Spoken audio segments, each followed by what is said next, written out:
Esperanza, Esperanza Quintero. Este es mi pueblo. Cuando yo era niña, se llamaba San Marcos. La historia de Edelmira, esta mujer que ve el circo y se va con él, regresa, la castigan, se casa con un minero y tienen una serie de hijos. Una de ellas es Romana, que es como quien absorbe todo lo que vio Edelmira, viendo el mundo, observando toda la belleza y diciendo: quiero tener hijos creadores que puedan traducir por mí todo lo que estoy viviendo. Y entonces tiene a Silvestre y después tiene a Fermín. Después de Consuelo nace José. Después Rosaura. Y bueno, para esto ya tenía yo conocimiento de los Revueltas, pero no de Rosaura. Jamás había escuchado de ella. Jamás, jamás, jamás. Pues yo diría que podríamos comenzar con algunos recuerdos que pudiera yo tener de primeros recuerdos, ¿no?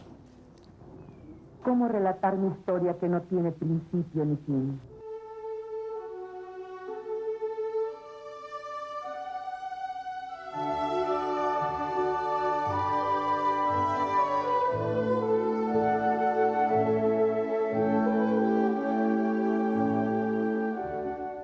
Pues Rosaura Revueltas nació en Durango.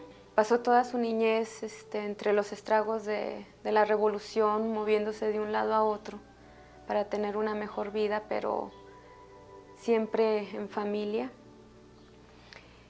Y cuando se mudaron a México, toda su familia y ella, tuvieron un cambio radical en cuanto a su desarrollo como familia e intelectual, ¿no? Aquí fui al colegio alemán y después me casé muy jovencita con alemán. Mi padre era aviador de la Primera Guerra Mundial, fue comandante de escuadrón de la Primera Guerra Mundial. Mi abuelo se desembarcó en Veracruz, se descompuso el barco y se vino a pasar una semana en la Ciudad de México y se quedó. Él trabajó en el Banco Germánico, que estaba en Venustiano Carranza, si mal no me acuerdo, y Rosaura trabajaba unas cuadras más abajo como secretaria, creo que de H. Steele y compañía. Algunas veces a la hora de comer se cruzaban y evidentemente pues me decía Rosaura que le había gustado mi padre y cada vez que lo veía pues coqueteaba con él. Ella tenía 16 años, una cosa así por el estilo. Coqueteaba con él y decía: de este sí me gustaría tener hijos. Aquí tenemos a Rosaura el día en que se casó.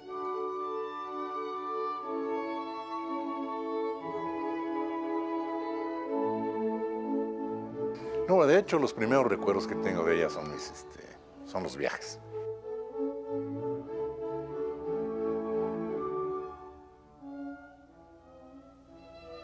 Estamos en Argel, en un viaje a Europa, Verona, etc. Bueno, esta carta es del 2 de diciembre del 34 y es de las primeras veces en que José está en la cárcel, pues ni siquiera un adolescente, ya en la cárcel por persecuciones políticas, ¿no? Por fin me hago el propósito de escribirte unas líneas.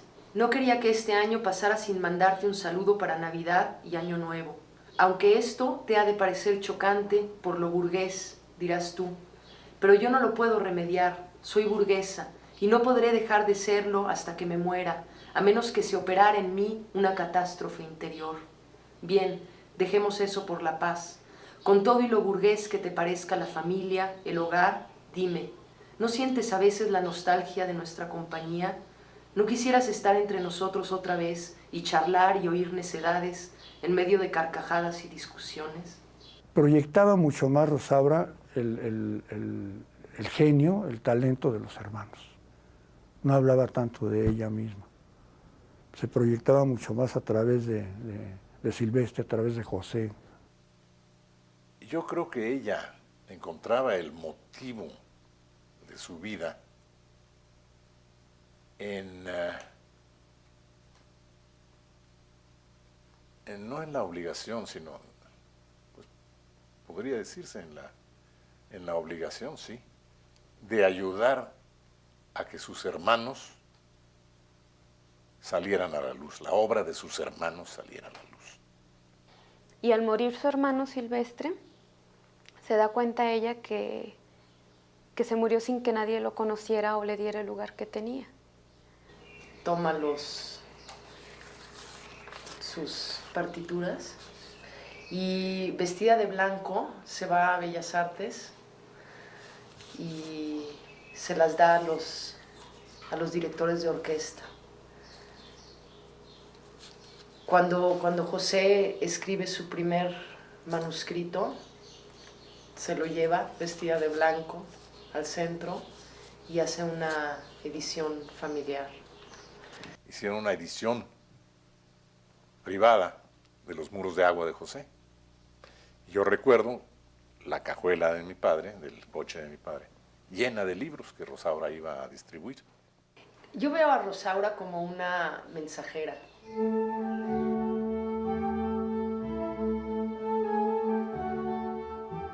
Mi padre le quitó la timidez, o quiso quitarle esa timidez, instándola a bailar flamenco. Pero al mismo tiempo ella misma se empieza a marcar un paso a seguir en su vida artística. Empieza en la danza. Toda su vida siguió danzando con Waldín y con grupos.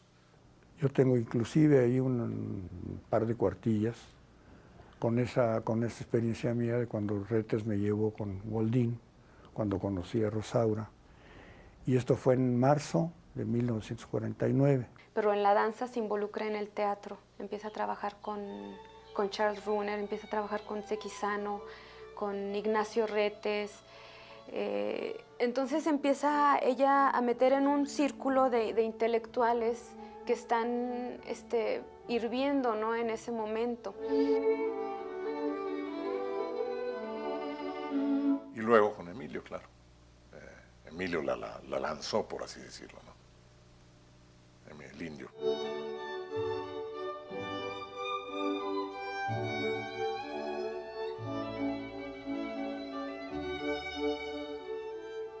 Después de haber ganado un Ariel, un Cuauhtémoc y haber sido nominada para otro Ariel también, Evert Biberman, después de haberle dado un script de una película que había sido tachada de muy controversial, ella acepta por todo lo que implicaba esa película y por cómo la conectaba con sus raíces, y hace La sal de la tierra. Y fue como una sentencia, ¿no? Es como si le hubieran dado una carta y le hubieran dicho, se va a convertir en palomita y en esta vas a volar, ¿no? Y vas a volar en lugares y en rumbos donde...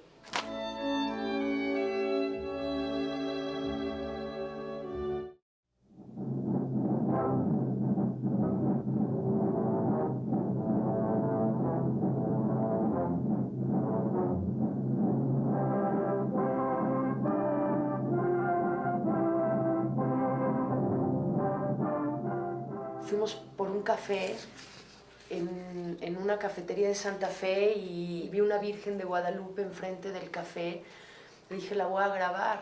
Estaba haciendo un frío terrible y después de grabar a la Virgen me fui con la cámara y me metí al café y detrás de la cámara vi el rostro de mi abuela y dije, ¿qué está pasando? Ahora que estuve en el simposium, fue como ver también la otra cara de Rosaura, donde se está conectando todo el tiempo con sus raíces, ¿no? El haber ido a Nuevo México y ver la historia de estas mujeres, de sus hombres mineros, es el ver a Rosaura conectándose con su abuela Edelmira, el estarse conectando con su abuelo, el minero. La película de La sal de la tierra tiene muchas dificultades y la iba a hacer Gail, la mujer de Biberman, pero después Biberman dice, bueno, esto lo tiene que hacer una mujer latina, una mujer de ahí, pero las mujeres de ahí no tenían las tablas para hacer la película. Y entonces llega el guión a Rosaura. La sal de la tierra empieza a ser atacada por ser tachada de comunista en el tiempo del macartismo. Como la última maniobra para poder detener la filmación de La Sal en Estados Unidos, vamos a decir en este caso Hollywood, detuvo a Rosaura y la deportó. La terminan en México, las escenas de Rosaura. Pero para filmar aquí pusieron unas dificultades enormes, inconmensurables. Les sacatearon ahí de plano a hacer cualquier cosa que tuviera nada que ver con La Sal. Sin embargo, se hizo clandestinamente. Y así era. El FBI estaba en la puerta de la casa, en su coche negro. Posteriormente, cuando querían distribuirla aquí en México, hizo todo, movió cielo y tierra y estrenaron La Sal en el Iris, que duró exactamente la semana que está estipulada que debe durar una película en cartelera, y luego desapareció para nunca volver a mostrarse. Y ya después de La Sal de la Tierra nadie la quiere contratar porque salen los periódicos que el FBI la está persiguiendo, que la botaron de Estados Unidos. De un día para el otro, Rosaura fue mundialmente famosa, se hizo famosa en todo el mundo. Y me consta, todo el mundo. Y eso le marca otro cambio en la vida, ¿no? Una cosa la lleva a otra y la va llevando y la va llevando. Se va a Europa y allá se estrena La Sal de la Tierra. Y ahora es La Sal, su hilo conductor. La Sal de la Tierra le marca el camino que va a seguir. Le cierra las puertas en México, pero se las abre en el resto del mundo. Totalmente. En todos los países, en Alemania, en Checoslovaquia, en Rusia, en China, en Francia, en Inglaterra, es una heroína. Es como si hubiera tomado dentro de sí toda la voz de las mujeres y de la esperanza misma, y la hubiera llevado por todo el mundo. Siempre, La Sal de la Tierra es el rostro de Rosaura, ¿no? En todas, es esta imagen. Pero eso también nos unió mucho la cosa de La Sal, porque fue una lucha muy hermosa, que se ganó afortunadamente, en el mundo, no en México. A ver, aquí está con Simón Signoret. Con Simón Signoret. Cuando le dieron la estrella de cristal. Entonces empieza a hacer presentaciones de la película y ahí es donde conoce a Bertolt Brecht. La compañía de Bertolt Brecht acababa de ser nombrada la mejor compañía en toda Europa en París, en un festival en París, y la invitan a trabajar. Fui contratada para una obra de Ostrowski, pero cuando faltaba alguna actriz, como estuve 2 años y medio trabajando en el Berliner Ensemble, justamente los 2 últimos años de vida de Brecht. Entonces, teniendo ya 47 años, le dan un papel de 17 años, de una jovencita de 17 años en Alemania. Todo mundo la va a ver, todos los periódicos hablan sobre ella. Empieza a trabajar con los mejores actores de Alemania, en series de televisión, en radio, doblando películas. Und so kommt zum guten Ende. Alles unter einem Hut. Ist das nötige Geld vorhanden, ist das Ende meistens gut. Y es todo el teatro que ella había querido hacer en su vida, o sea, es el traje a su medida de toda su ideología entre justicia divina y humana, ¿no? Finalmente muere Brecht y ella termina su contrato. Y seguir en el extranjero, pues hubiera sido exiliarse. Se rebeló totalmente y se fue a vivir un departamentito y dejó la gran mansión. Aquí está, mira. ¿Dónde está? Sí, mira. Y qué alegre. Aquí como, bueno, empieza acá como bicetiple, ¿no? En el tinglado, y aquí están. Vuelve a México y ella dice, bueno, ahora ya sé todo, voy a trabajar a Brecht en México. Y no se puede. Todo el mundo la rechaza, nadie quiere trabajar con ella. Todo el mundo le dice que no, todo el mundo le dice sí, pero al final no. Quiere trabajar con José para hacer una película y el Banco Cinematográfico dice, si está Rosaura, no se hace la película. En nuestro país se ignora y se niega al artista mexicano. Estas son palabras de Rosaura revueltas, regateándosele sus facultades para otorgárselas al advenedizo que viene a buscar fortuna a costa de cualquier concesión. Creo que Rosaura siempre estuvo peleando y dice, ok, no me dejan trabajar en teatro, no me dejan hacer teatro, pues voy a empezar desde abajo, pues, como empecé, ¿no? Como bailarina, como tercera bailarina. Y dice, pues, ¿en dónde? Dice, pues, en el Teatro Iris. Pero en el Teatro Iris lo que había era teatro de variedades. No, mi abuelo pegó el grito en el cielo. Y sí, la dejó de apoyar y parece que hasta se fue a Manzanillo.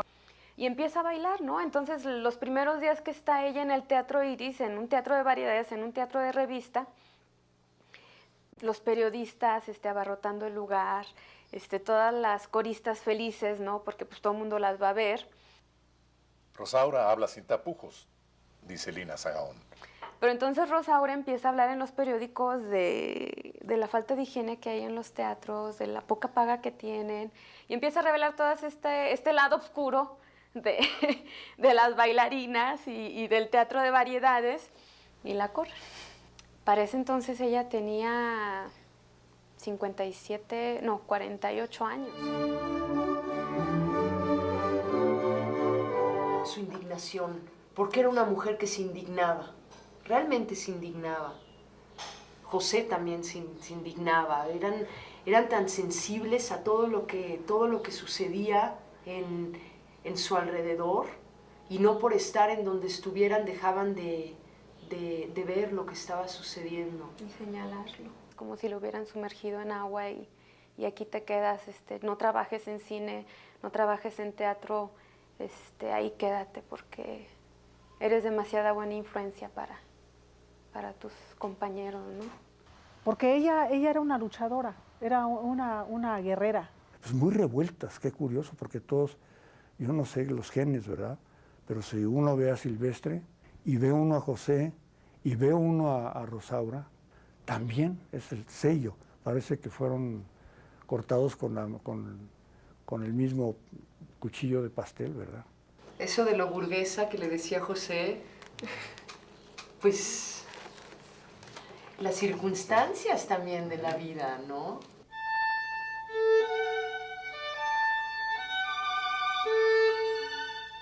Que pues mejor decide retirarse, ¿no? Y seguir con su línea que siempre la ha mantenido viva, que es la danza.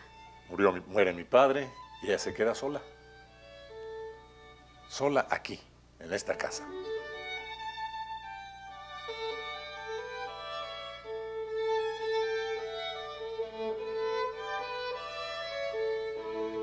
Y es cuando empezó a escribir sus libros, empezó a desarrollar una técnica yoga con su propia técnica que fue desarrollando. Aquí daba sus clases de yoga y de danza, donde se pueden ver todavía los restos de las barras. Los niños, mira cómo se mueven. Si nosotros siguiéramos moviéndonos así, sería la fuente de la eterna juventud.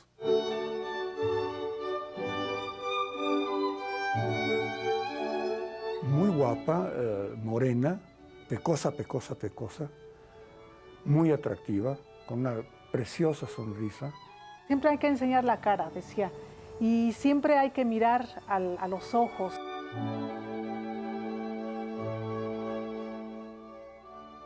Era una mujer muy linda, siempre con el pelo recogido hacia atrás, fresca, limpia, pulcra, por dentro y por fuera. La vida de cada uno, sus penas, sus cuitas, sus alegrías, las mías, nos las contábamos todos, ¿no? Todos nos contábamos. Pero sigue escribiendo, sigue recordando. Yo siempre veía a Rosaura todos los viernes. Nos recogía a mí y a mi hermano y a mi amiga Pilar, nos recogía en la estación de autobuses y nos llevaba al cine. Y después nos íbamos a la casa y tomábamos leche con un panqué. Me falta mucho por conocer de ella, pero... Bueno, este es el libro. Un libro pequeñito, pero que te acerca bastante bien a lo que hizo Rosaura. ¿Y de dónde viene? ¿Y de ¿no? dónde viene? Porque eso es por lo que lo hice. El circo llegaba al pueblo solamente una vez al año y por nada del mundo había alguien que se lo perdiera, especialmente porque era el sind único im espectáculo, además Dunkeln de la banda. und die anderen sind im Licht und man sieht sie im Lichte, die im Dunkeln sieht man nicht. Es la última estrofa Die Drei-Groschen-Oper de Brecht. ¿Te gustó?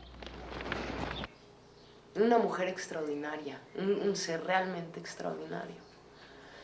Y muy amado, muy amado.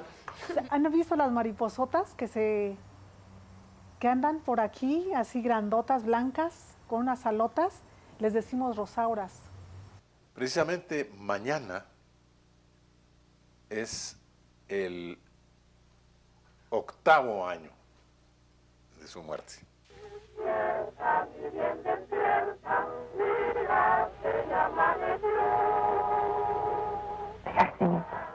Cuando nos da la gana de ir, vamos a ver a Rosaura, vamos.